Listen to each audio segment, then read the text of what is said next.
Yesterday, we did a live conversation with the awesome guys at Trigonometry, Konstantin, is it Kissin? Yeah. And Francis Foster. We've both talked with them before. I had a great conversation with Jordan Peterson with them early in the summer.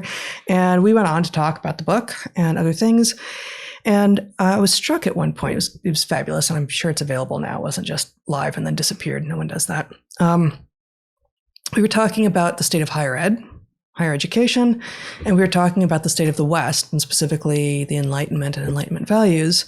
And there was a moment at which you said something that struck me as, I get exactly why he's saying that, but that may sound inconsistent to those who are not as familiar with what we're talking about, which is to say, one moment you said we cannot fix we cannot fix the existing institutions of higher education. We're going to need to reformulate something.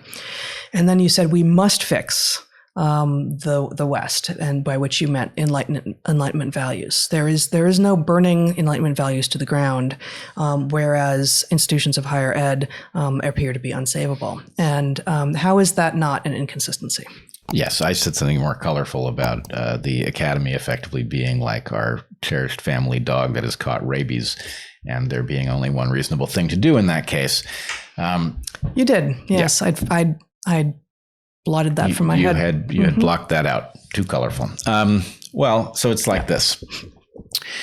We don't have an alternative to the West. We can upgrade it, but we don't have an alternative. And if you abandoned it, you're creating a vacuum into which the alternatives to the West will flow in, right? If you think you're going to make racial equality flourish by destroying the West, no, you won't, because what will flood in are things that are backwards with respect to racial equality and have not made the gains that we have very clearly made in the West, right? Have we done perfectly? No, but we have done well. And what's more, we have understood the principle to which we must aspire. Right? A colorblind society is the objective. Do we have a colorblind society? No. Are we a lot closer to a colorblind society than we were in 1950? Yeah, we've made great progress. Let me just add here, and this is a clarification you made actually in the conversation on trigonometry. When you say colorblind, you don't mean pretending that race isn't real. Right. You don't mean pretending that people don't have different colors that they're reflecting on their skin and that people don't treat them differently as a result, right? You're saying that just as under the law, men and women are equal under the law, and in all of its instantiations, people of different races need to be entirely equal. Right. And I don't understand why this is even a hard concept. Like how did the woke manage to convince us that there was some problem with color blindness, right? The color blindness is actually I think it is a conflation of those 2 points, honestly. I think it's but maybe a willful it's a willful one, yeah. Right? Because it is effectively an allusion to this metaphor, blind justice. Right? Mm-hmm. She's not actually blind. It's a blindfold, right? The point is, it is an object that keeps her from paying attention to these details that she must not pay attention to because they are not germane to the rights of the person being tried, right? Yeah. So the point is, yes, we want a colorblind society, which doesn't mean we don't talk about, think about, notice race. It means that it doesn't play a role in our decision-making process. It doesn't count for you or against you. That's the objective, right? So in any case, I guess my point would be, we know that and I am not in any way okay with the failure of the academy, but I guess the point that I made to Konstantin and Francis was, you and I have been fighting that beast since the 90s, literally since we were college students, right? Yeah. They didn't listen. Yeah, we faced the postmodernist loons. We faced it before we had graduated college.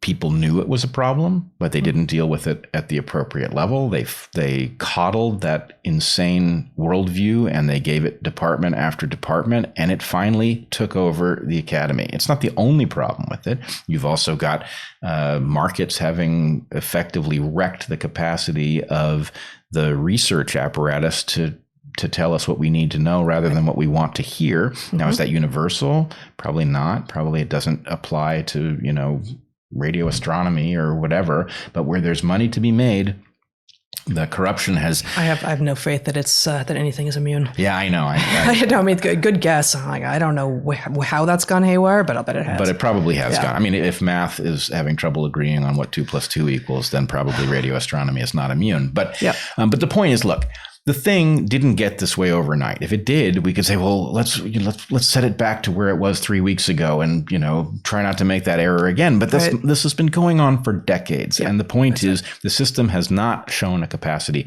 to immunize itself. It has breached every department that we know of, and so the thing that we do know, and now it lives in HR, which means it's a cancer that probably can't be cut out. Right? It's the rabies. Now, here's the point. Which, no, we don't think is cancer, just to be clear. Right. I like rabies because, I don't know, because... No, you don't. Yeah, no, I like rabies as an analogy here because the point is the diagnosis, it's not the case where your doctor is going to tell you a nice story about how we have lots of ways to treat this, right? There isn't a way. Once you start showing symptoms, it's a death sentence. You're done. So, right. So all I'm going to get at is this. We actually know what the problem is with the university system.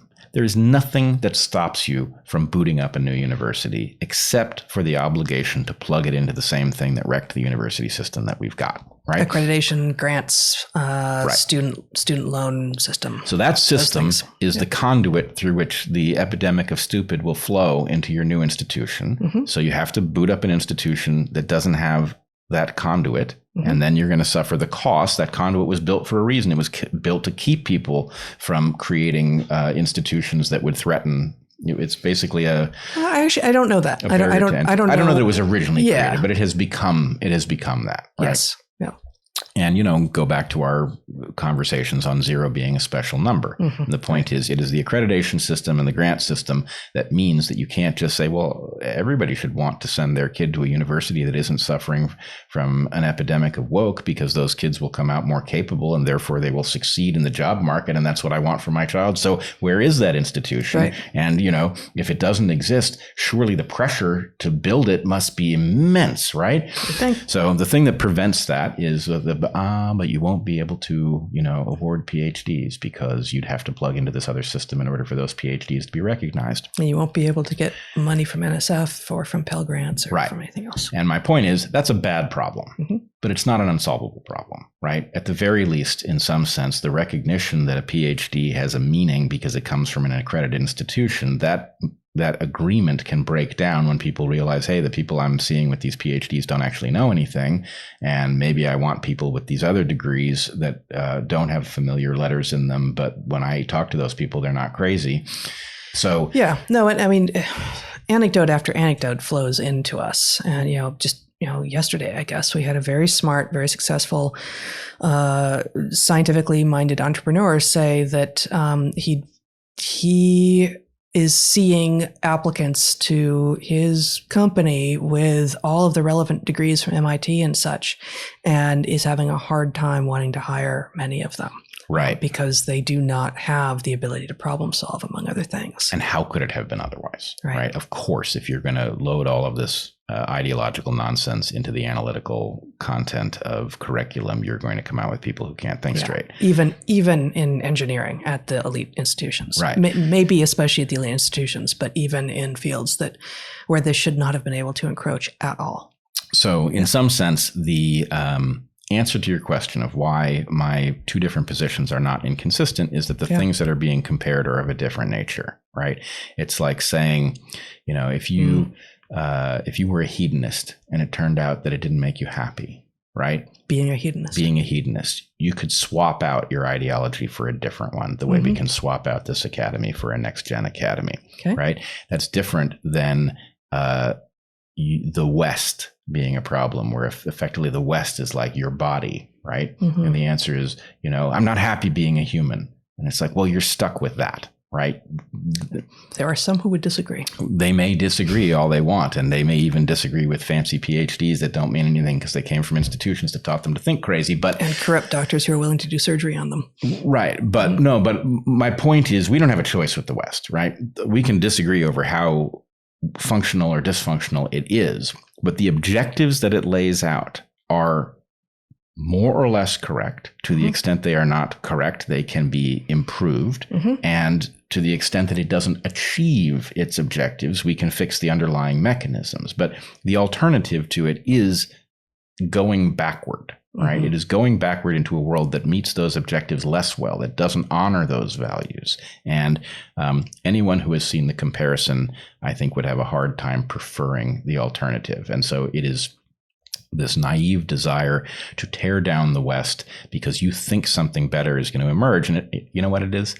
It is exactly like the comparison between, well, the Earth is in trouble, but there's Mars and we can terraform it, right? It is always going to be massively harder to make Mars habitable than it is to fix Earth, no matter how broken it is. Yeah. So, we have to fix the West and address the problems, but we also have to recognize how amazingly successful it has been, not only in generating productivity, but improving the quality of life, even for people who are unfairly treated, by in obliterating the bigotries of the past. It has been amazingly successful. And yeah, it's not done, but that's hardly an indictment of it.